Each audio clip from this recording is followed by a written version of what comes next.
Histórias com personagens imperfeitos são contadas o tempo inteiro, mas como que Deber conseguiu fazer com que nós nos conectássemos assim tão naturalmente com todos os personagens? Nesse vídeo eu vou dar o meu melhor para te mostrar como que o Deber se aproxima assim tanto do público sem fazer o menor esforço, só escancarando suas imperfeições. Imperfeições essas que são mostradas de diferentes perspectivas, realidades e vivências diferentes, com um cara totalmente traumatizado e fragilizado que se confunde com a sua própria genialidade. Personagens que vivem numa constante insegurança financeira e que provavelmente deve ser um dos pontos cruciais que faz com que a série se aproxime ainda mais do seu público. E pequenos apêndices que foram construídos no decorrer de cada temporada que fazem a história se tornar ainda mais próxima da realidade. Em The Bear nós temos o Carmy como protagonista, esse gênio na cozinha, mas ele lida com uma insegurança causada por um grande trauma. E é aqui que a série mostra o quão nociva pode ser a cozinha de grandes restaurantes renomados. Chefes renomados que causam burnout e abusam psicologicamente de seus subordinados. E esse protagonista, depois de anos desejando abrir um restaurante com o irmão mais velho, ele se vê dando a lanchonete falida que o irmão deixou depois de tirar sua própria vida. Lanchonete essa, inclusive, que o seu irmão nunca deixou ele relar os dedos. E o que imediatamente liga o Carmen a todos aqueles funcionários da lanchonete é apenas uma coisa: o luto. Porque além de traumatizado, o Carmen também é um cara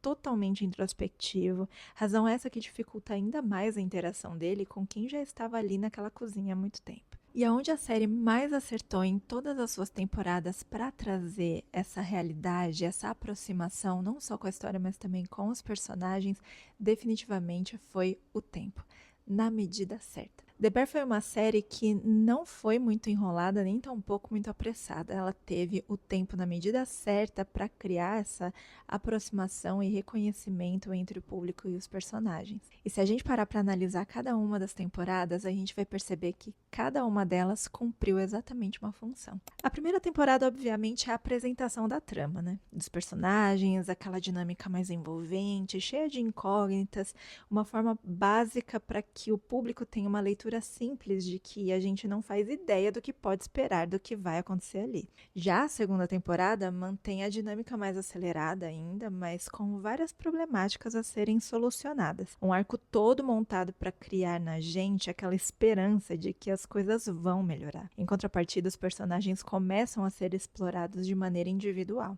Aí lá na terceira temporada é quando descobrimos por que o restaurante parece estar prestes a explodir. E é justamente essas imperfeições de todos eles que ficam mais em evidência. A dinâmica ainda continua sendo caótica, e o que aumenta ainda mais a tensão e dúvida na gente sobre o futuro deles. Aí quando a gente chega ali na quarta temporada é quando perdemos completamente as esperanças de que as coisas podem dar certo nessa série, porque você só enxerga todas as coisas ruins que ainda podem acontecer. Aí o desfecho, a quinta temporada, é esse arco de redenção sem romantização nenhuma. Um único dia contado em 8 episódios. O que a série investiu em todas as outras temporadas em uma trilha sonora apaixonante e reconhecível, nessa eles deixaram isso completamente de lado justamente para que a gente não tivesse nenhuma distração. Você consegue enxergar como cada uma dessas temporadas funciona exatamente como a cabeça de um ansioso? O caos, a incerteza e principalmente a autopunição por intermédio deste caos. E querendo ou não, o Carmy, o protagonista, ele é um baita de um ansioso. E o que mais faz The Bear se aproximar o máximo possível da realidade é que tudo isso é mostrado pra gente sem precisar verbalizar diretamente tudo. O tal do subtexto. Porque na vida a gente não fica verbalizando o tempo todo tudo o que tá acontecendo, o que a gente tá sentindo. A gente só sente. Mas uma coisa muito curiosa e que eu amo nessa história é como que os roteiristas e o próprio diretor, claro, ele cria uma tensão sexual entre os personagens que parece que a qualquer momento algum deles ali vai se tornar um casal, vai se pegar, enfim.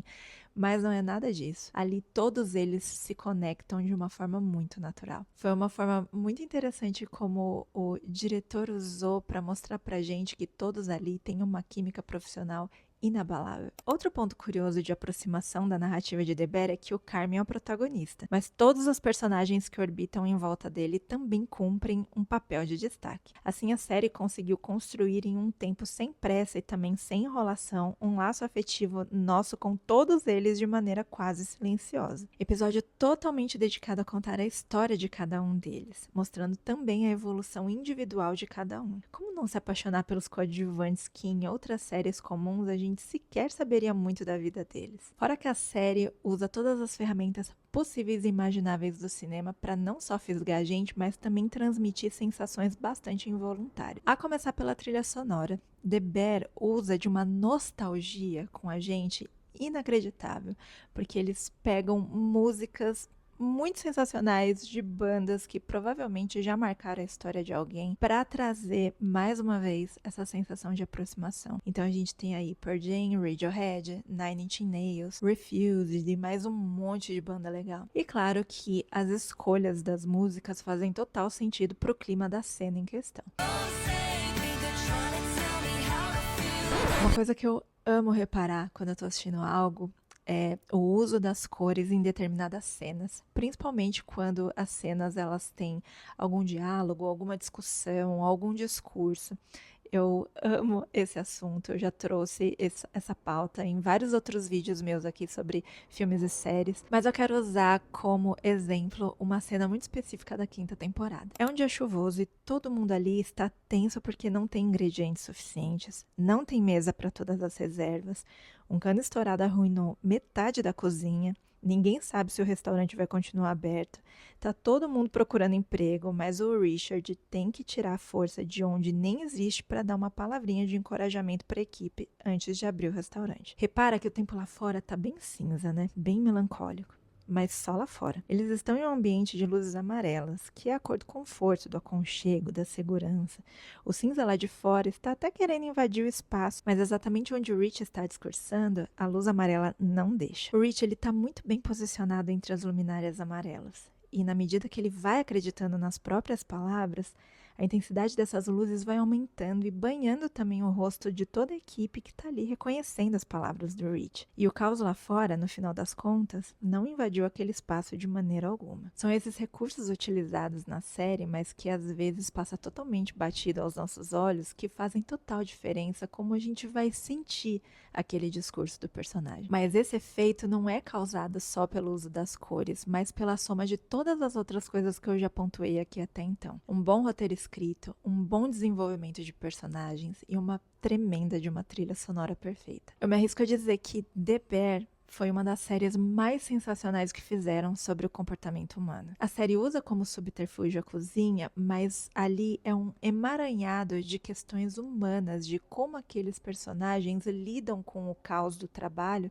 e de suas próprias vidas pessoais também. E a resposta para a pergunta que eu fiz no começo desse vídeo é: nós gostamos de personagens imperfeitos por identificação. Tudo gira em torno da identificação. Uma conversa acalorada no meio de uma discussão entre os personagens e um deles solta algo que já quisemos falar ou que já sentimos em algum momento. E The Bear está recheado dessas conversas. E uma música que em algum momento da nossa vida já nos refletiu algum tipo de alegria ou tristeza, sei lá, qualquer emoção latente. Um personagem que enfrenta exatamente a mesma insegurança que a gente. Um medo igual ou maior que o nosso. Uma incerteza do que fazer que gera aquele travamento. Tudo altamente e naturalmente humano, muito fora dos padrões hollywoodianos, mas que deixa aí pra gente uma reflexão muito importante. Várias, na verdade. Como nós estamos lidando com as nossas dores? Como que nós estamos cuidando de nós mesmos? O que nós fazemos para nos curar diante do caos? Eu quero muito saber a sua opinião aqui nos comentários. Quais foram as reflexões que a série The Bear te trouxe? Se você gostou da série ou não, se você já assistiu a série ou não. E se você chegou por aqui agora por este vídeo, não se esquece também de se inscrever no canal. Compartilha também com seus amigos para que esse canal cresça cada vez mais. Aquele seu amigo que você quer panfletar The Bear e não sabe como, porque eu espero encontrar vocês por aqui no meu próximo vídeo. Beijos e até lá!